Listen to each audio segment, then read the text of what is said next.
Hello hi friends, welcome to my world my kitchen.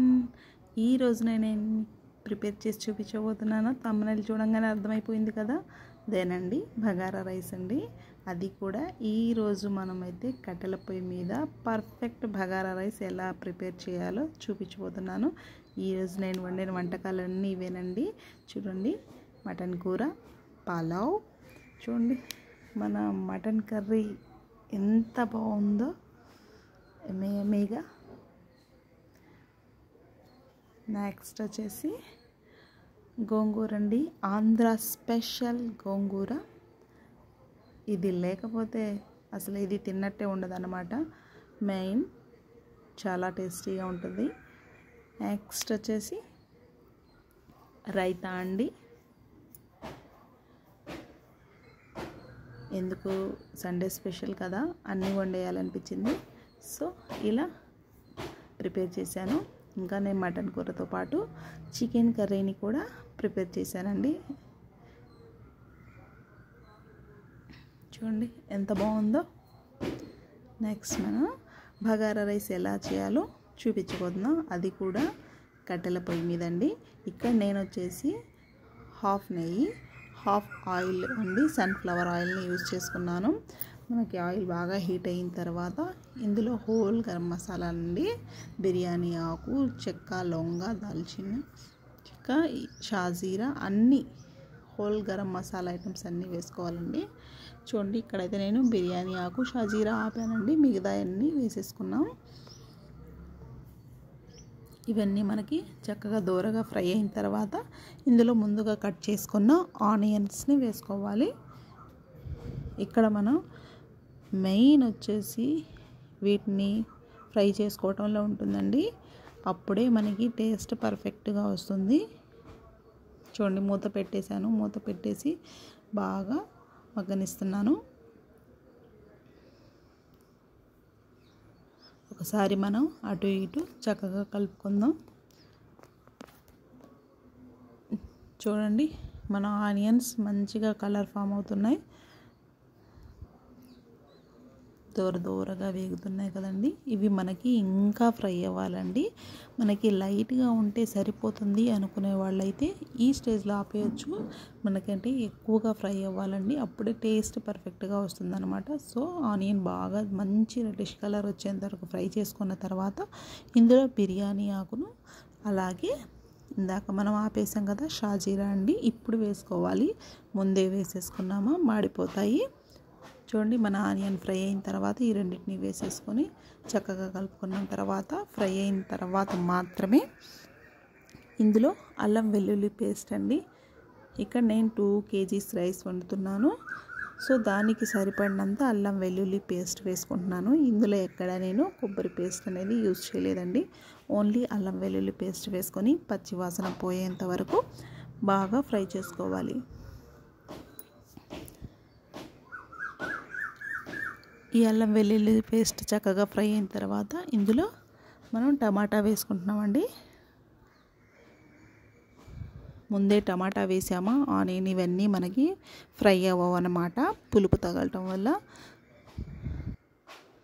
So టమాటా ఇంకా పచ్చిమిర్చి ఇందులో వేసుకొని లాస్ట్లో వేసుకుంటున్నాము. ఇవి కూడా మనకి చక్కగా ఫ్రై అవ్వాలి. ఒకసారి మనం దీన్ని మూత పెట్టేద్దాం. చూడండి, ఒక 5 minutes తర్వాత మూత తీసేసి మరొకసారి వీటిని మనం చక్కగా కలుపుకుందామండి. వీటిని ఎప్పటికప్పుడు మనం మధ్య మధ్యలో కలుపుతూ ఉండాలి, లేకపోతే అడుగంటిపోతుంది. సో మూత పెట్టేసి ఇంకొకసారి చూడండి, మనకు మంచి కలర్ అయితే వచ్చేసింది అనమాట ఫ్రై అయ్యి. ఇప్పుడు ఇందులో లాస్ట్గా మనం కొత్తిమీర, పుదీనా వేసుకుంటున్నామండి.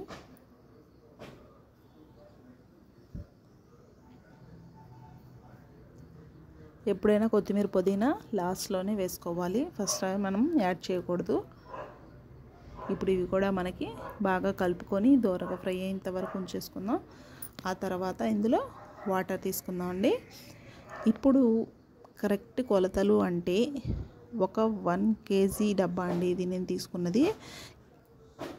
1 kgకి 1.5 కప్ వాటర్ చొప్పున వేసుకోవాలి.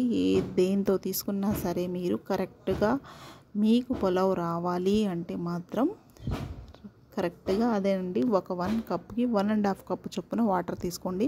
లేదు మనకి పాత బియ్యం అనుకున్నారా 1 కప్కి 2 కప్స్ సరిపోతుంది. ఎందుకంటే మనం ముందే ఫ్రై చేసుకున్న ఆనియన్, టమాటా వీటన్నిటిలో వాటర్ కంటెంట్ ఉంటుంది కాబట్టి మనకి 1.5 కప్ చొప్పున వాటర్ సరిపోతుంది, కరెక్ట్గా సరిపోతుంది. చూడండి, వీటిని మనం బాగా ఎసురు మరిగేంత వరకు మరిగించుకోవాలి. ఇందులో ఒక గుప్పెడంతా ఉప్పుని వేసుకున్నానండి. మీరు ఉప్పు వేయటం మర్చిపోకండి. మనకి ఎసురు బాగా వచ్చిన తర్వాత ఇందులో మనం ముందే కడిగి నానబెట్టిన బియ్యం ఉన్నాయి కదండి, బియ్యాన్ని వేసుకొని చక్కగా బాగా కలుపుకోవాలి. ఇప్పుడేనండి మెయిన్ వచ్చేసి మనకి కింద మంట అనేది 4 వైపులా కరెక్ట్గా ఉండేలాగా చూసుకోవాలి. లేకపోతే ఒకవైపు అన్నం ఉడికి మరొక వైపు ఉడకకుండా ఉంటుంది. సో ఇక్కడ జాగ్రత్తగా చూసుకొని, ఇందాకటి దాకా మనకి మంట ఎలా ఉన్నా పర్లేదు, ఇప్పుడు మనం బియ్యం వేసిన తర్వాత మాత్రం కంపల్సరీగా మంట అనేది 4 వైపులా కరెక్ట్గా వచ్చేలాగా ఉంచుకోండి. చూడండి, మూత తీసి చూద్దాము. బాగా చక్కగా 4 వైపులా ఉడికిపోతుంది. అసలు కట్టెల పొయ్యి మీద ఏది వండినా కానీ ఆ టేస్టే వేరే లెవెల్ అన్నమాట. చాలా బాగుంటుందండి. మనకేదో ఒళ్ళు బద్ధకం ఎక్కువైపోయి గ్యాస్ మీద వండుకుంటున్నాం తప్ప, లేకపోతే ఒకప్పుడు కట్టెల పొయ్యి మీద వండుకొని ఎంత స్ట్రాంగ్గా ఉన్నారండి మన పెద్దవాళ్ళు. చూడండి, మన పులావ్ అంతా రెడీ అయిపోయి దగ్గరకు వచ్చేస్తుంది. ఇప్పుడు మనం దీన్ని ఒకసారి బాగా చక్కగా 4 వైపుల కింద మసాలా అనేది ఉండిపోకుండా 4 వైపులా చక్కగా కలుపుకొని ఇలా క్లియర్గా పెట్టేసుకొని మూత పెట్టేసుకుందాం. మనం ఇక్కడ కింద మంట అనేది ఆపేసి పైన అనేది కింద నిప్పులు ఉంటాయండి, పైన కొంచెం మంట పెట్టేసుకుంటున్నాం. పైన కూడా కొంచెం నిప్పులు వేసుకుంటున్నాము. ఎందుకంటే మనకి పైన దమ్ అవుతుంది, కింద దమ్ అవుతుంది. కింద అనేది అడుగంటదు, పర్ఫెక్ట్గా కుక్ అవుతుంది. చూడండి, ఇలా ఒక 5 మినిట్స్ ఉంచేసిన తర్వాత దీన్ని చక్కగా దులిపేసుకొని తీసేసుకున్నాము. మన బగార్ రైస్ రెడీ అయిపోయిందండి. కట్టెల పొయ్యి మీద టేస్టీ బగార్ రైస్. చూడండి ఎంత చక్కగా దమ్ అయిందో. ఎక్కడ మనకి కింద అడుగంటదు, పైన కూడా పర్ఫెక్ట్గా కుక్ అవుతుందండి. ఇలా ట్రై చేయండి, టేస్ట్ బాగుంటుంది.